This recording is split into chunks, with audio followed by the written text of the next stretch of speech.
Matt Mercer. Matt Mercer himself, come on up. Come on, Matt.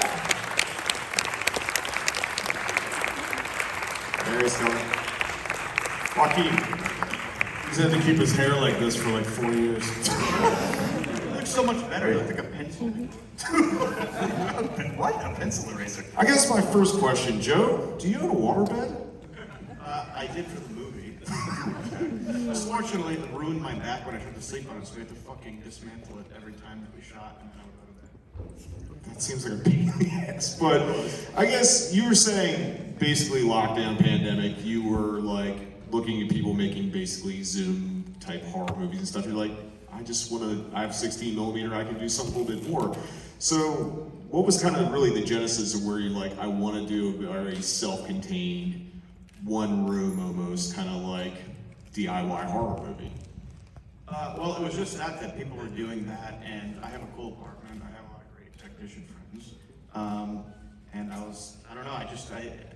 I love aliens. It took me so long to write because I just like was trying to figure out how to up the ante in this 3-room apartment, and also had no complaints from my neighbors that entire but like, and as we went on, and it's weird because we shot Christmas halfway through that movie, so I come up with a $2.5 million movie to make, come back to this, and it's like, well, how can we up the ante more? Let's just keep fucking making things crazier. And how can I do that? And it just took a really long fucking time, but we kept. And you always intended to be the lead for this, right? That was only because during COVID, SAG was impossible to work with. So I was like, well, I can't, we don't have any money to pay actors, so I'll just be in it myself. And then And 4 for years context, our first day was like, 2 days after we got the first shot? Yeah, it was. So it was still, nothing was like opened up again, nothing. And 3.5 years in, it's like, yeah, if I cast a real actor in this, they would have quit. So rude to Matt. How dare you? If I cast another real actor, You fucking asshole. as the lead. I know. Are you guys just gonna fight it out again? The fight scene was the last big scene we shot, actually, and I was like, just fucking hit me, man. Were you just shooting that 8 days ago? No, the fight scene was like until June or July. Yeah, it was like We 2 were months actually ago. We were still doing it. The titles are mostly optical. A couple of them came out fucked up, so they're digital right now. But we tried to shoot the titles all optically, and that was like 8 days ago. I was shooting it. And So we finished that in June. Joe's dad, Barry, who helped us build the spaceship sets for the end with the bedroom, he just came out and Joe put him into like one of his spare rooms and he opened the door to the room where the fight was. He was like, what the fuck happened in here? Joe's like, oh, we already wrapped it. He's like, why does it still look like this? the room with the fight scene with the aliens hanging there still looks exactly the same, and my dad was unhappy because We're all gonna go back there and do shots tonight. Joe's apartment was literally a hot set for 3.5 years. Nothing could change. Were you planning on going this long with this movie, or was it No, just that's supposed to be a 6-week shoot. I told Matt usually has like a shaved head and no beard, and I'm like, just grow this out, it'll be like 6 weeks. And so we almost done. But yeah, I didn't mean for it to take that long. And also we kept shooting things, but then we would get back the film scans from PhotoCam, we'd cut them together, and it's like, it's a rare opportunity to actually like be shooting in a location we don't need to clear, we don't need to do anything fancy for. So we would get back a scene and go, oh man, this isn't really hitting as hard as we'd like, we can go back and get an insert, which I'm sure drove both of our DPs that are out there, Mike Tested and Brian Sal, and have to relight Shot the for scene. so long, one DP was like, I have to go get the money. Well, we would just go and like pick up a shot of something smashing, something hitting the wall, something doing this. Or literally one of the last things Joe did, I think like 3 weeks ago, he decided to shoot the extra alien in the hallway. And we're just like, okay, all right, let's go do it. And so him and like literally only 3 other people shot an extra, shooting an alien in the hallway scene, and we cut it in. Yeah, we were accepted into Beyond Fest around Labor Day weekend, and then I was like, what if we shoot another alien? So, but having this kind of freedom, I know it's like was a smaller budget, but like, how did it feel to just kind of have that freedom to know that like, hey, we can add to it, we can subtract to it, we can just make it even fucking crazier as well. Well, when we first started shooting it, that was the idea, the Russell, Josh and Sarah, Russell effects did the effects on the movie to start, and it was kind of like, oh, well, we can shoot the movie and kind of like figure out this, and we were expecting it to be able to spend 6 months, but 2 years in, when it's like, hey, I figured out a new way to do this effect, it's like, go fuck yourself.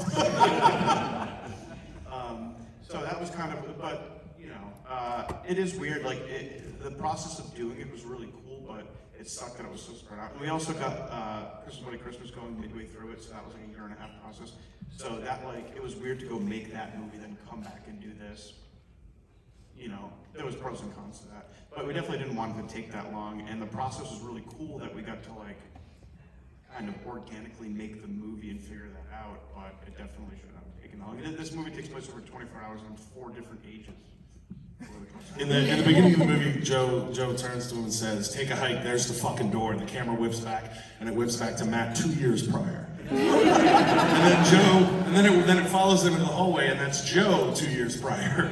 And it's just, and also he says in the movie, he says, you know, looks like I'm gonna peak at 33. His 37th birthday is next weekend. We've been doing this a long fucking time.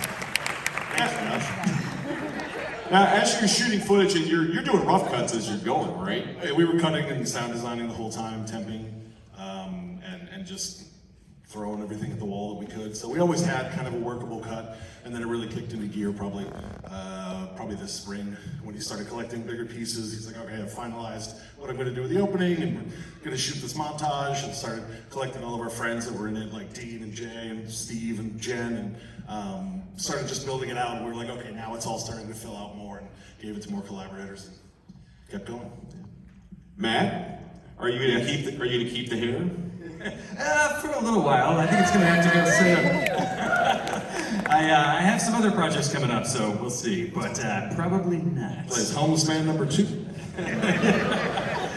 Yeah, I was having to do some creative things for other projects along the way. What's that? Didn't you lose some roles because you looked ridiculous? Yes, I did. Yes, there were a couple of things that I did not do because I was like, I don't think we have the budget to wig me and beard me when I come back, so I'll just stay like this. But yeah. Now, at what point I was gonna say, at what point were you able to bring Matt in? Because obviously you guys are just working on yourself. Like, were you doing was the opening and closing, which is all POV, was that early on, or was that? That was written to the script because usually I operate the camera, and I really love operating the camera. So this allowed me to act and operate the camera. So I love Gaspar Noé, and that was always implemented from the beginning. Though it kind of grew as the movie went on because I just loved the idea of doing more of the POV stuff. And Matt, the movie was always built as a two-hander between me and Matt.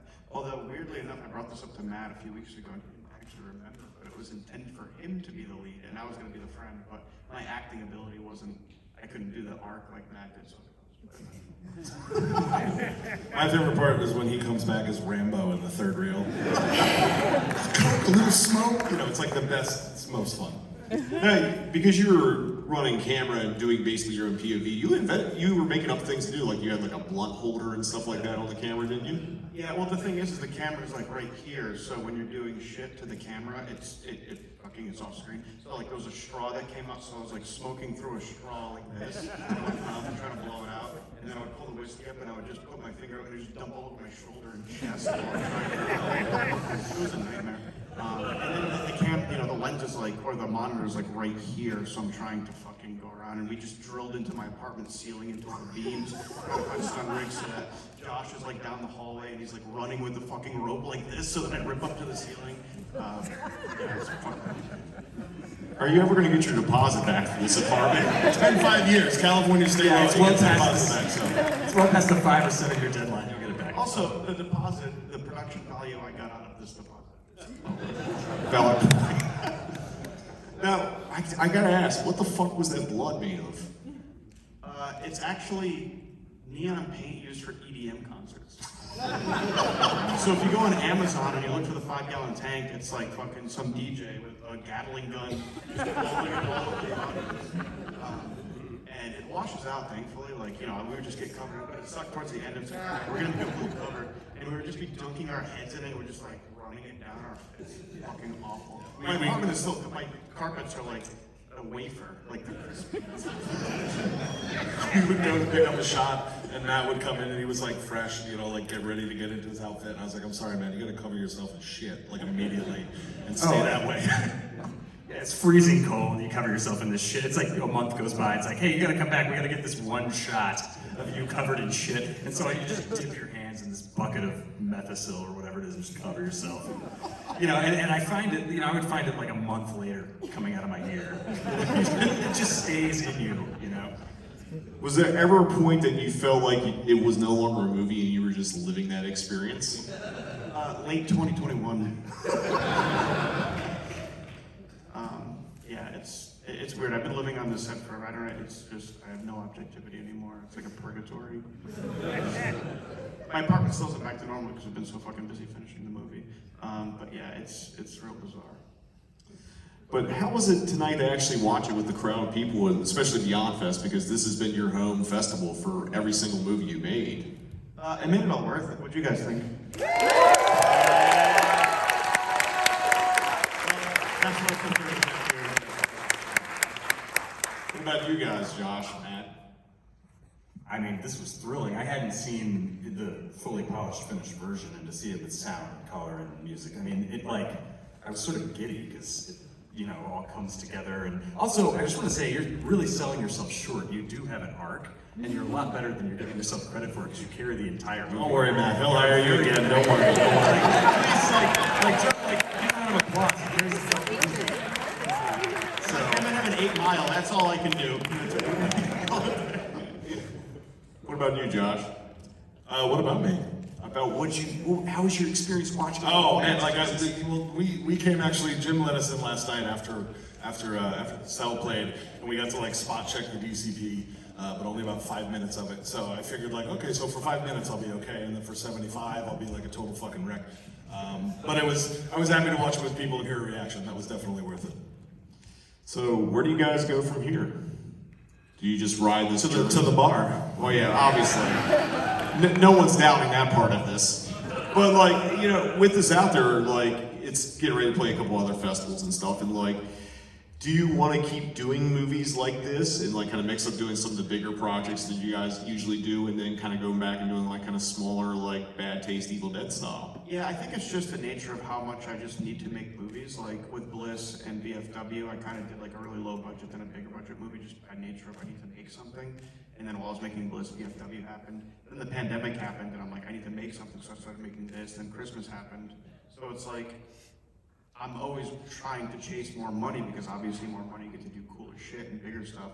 But there's just that nagging need where it's I'm fucking sitting there, I need to make something. I've got cameras here, I've got all my friends here, what the fuck can we put together? That's where this came from. So I think that's always gonna be in me, and I think that's keeps me fresh. We go and make movies for a bunch of money, and it's great, and we make them the same way that we make smaller movies, but the creativity that we have to pull out of it to make smaller movies is so much more exciting, and I feel we grow more as artists when we do the smaller movies, and then that lends itself to doing cooler stuff with the bigger movies. So I think that ping pong, Soderbergh always talks about that. Obviously he does it at a much bigger scale, but Soderbergh doing those smaller movies, doing fucking Bubble and then doing, a bigger movie. I feel there is something to that. We're obviously doing a much smaller scale, but I think that by nature of me just loving making movies, I'm always going to be finding a way to make something small or make something in between everything, because you can practice writing all the time, but it's really hard to practice directing. So this is the only way to practice directing, is to just fucking figure out. This is my 6th movie, and I paid for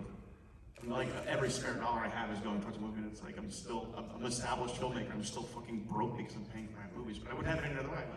It's the way to fucking do it, Now, Josh, you and Joe have worked together this whole time. How do you feel you two have grown as a filmmaking team? You editing, producing, Joe as a director. How do you feel you've grown over the span of these 6 movies to where you guys are now? I think the shorthand is pretty much there. I think we both know what we can do, and I think there's a bit of a. It's funny, it emboldens you to take bigger swings because there's a safety net of okay, I know we can accomplish this. We know we can do this effect. We know that we can pull off this shot. But that emboldens you to say, okay, I'm going to try to do something else. I'm going to do something different.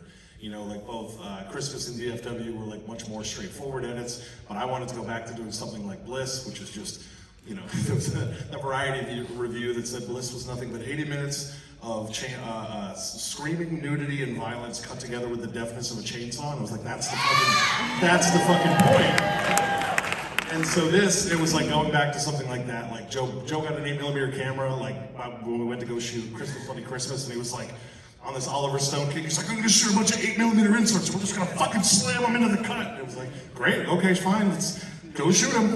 We'll drop him in. And so he's been literally, like he said, shooting up until 2 weeks ago, just cramming in as much as he possibly can. And honestly, it was fun to do something like this again after doing like a studio movie or these other, you know, bigger budget indies. Like it's fun to do something that's just handmade with, you know, all your best friends. Hopefully we do it again, it doesn't take 4 years.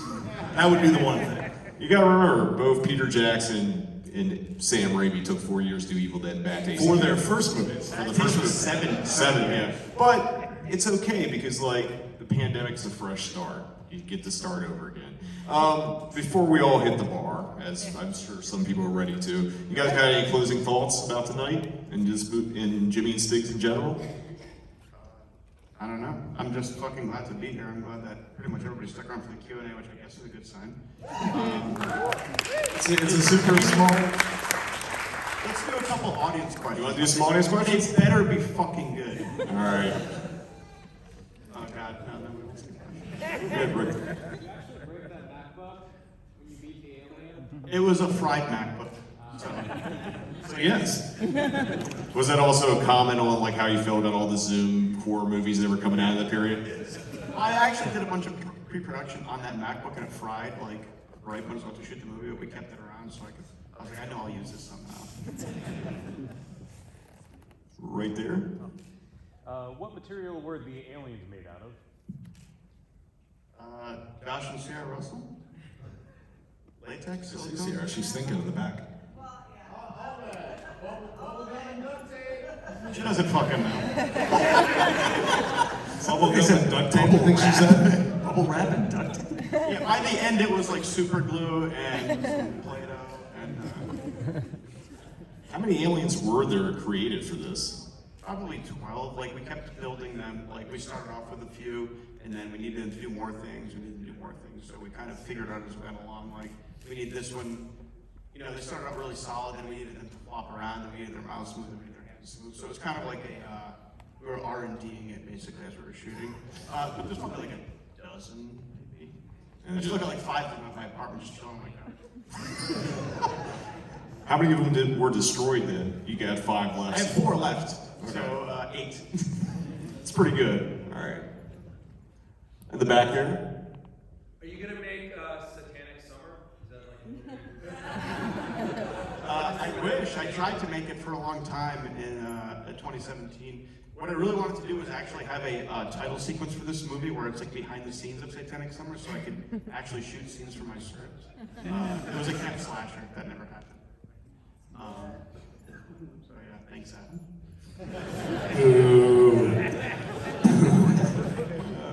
Right there. I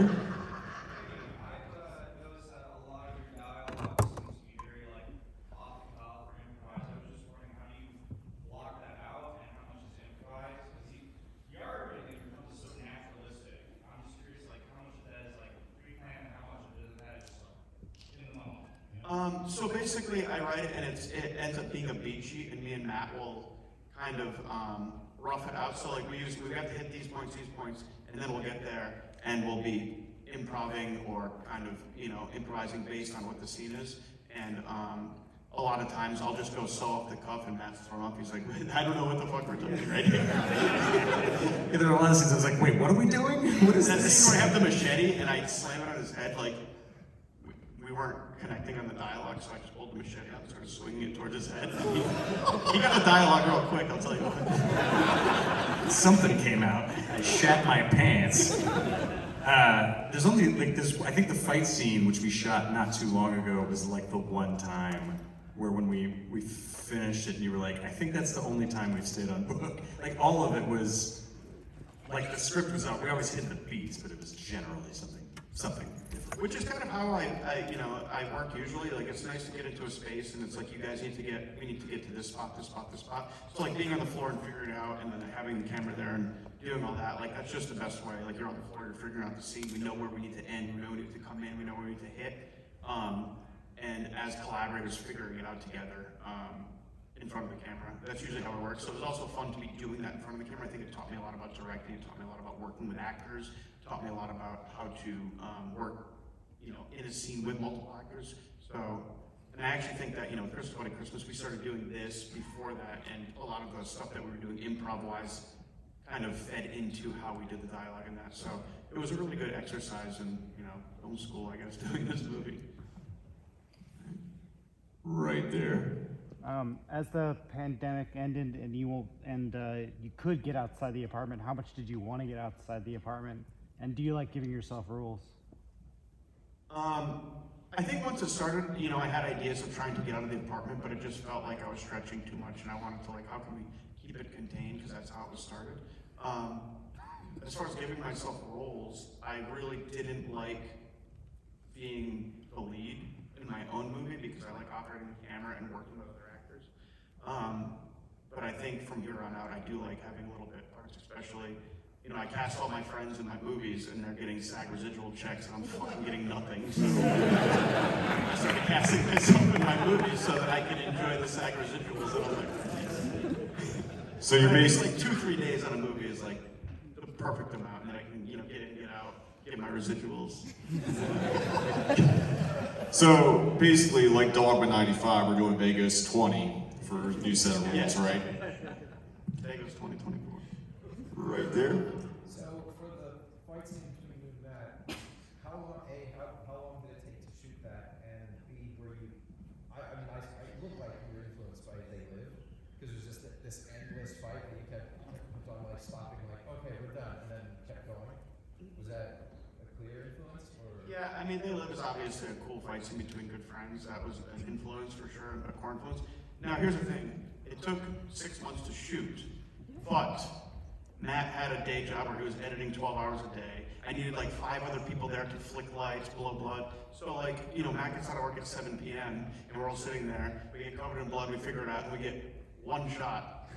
And then we gotta go home, and then we can shoot again next Tuesday. So like, yeah, we were 6 months from start to finish, but I would say we probably shot, like if you were to do it, it was probably like a 7 or 8 day shoot. Yeah, all total, yeah. Because it would be, we'd get 1 to 4 shots, I'd say, on average, and yeah, I'd come in off a 10 to 12 hour edit day, and we'd shoot for 5 hours at night.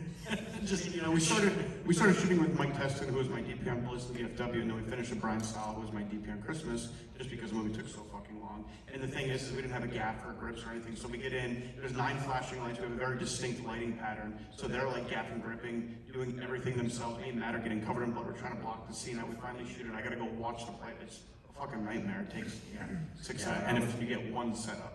If one of us half a second.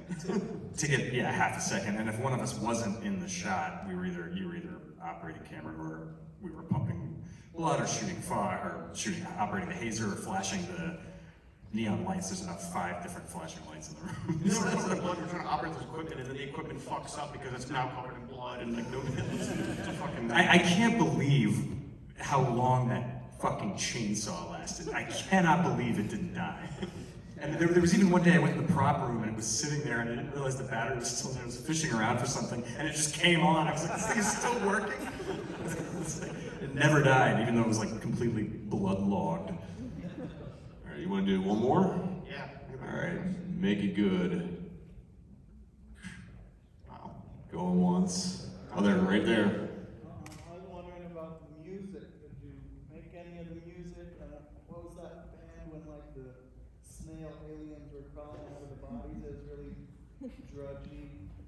At the front of the movie, and actually one of the dudes that's here is the band ISIS. They let us use a song for that opening POV.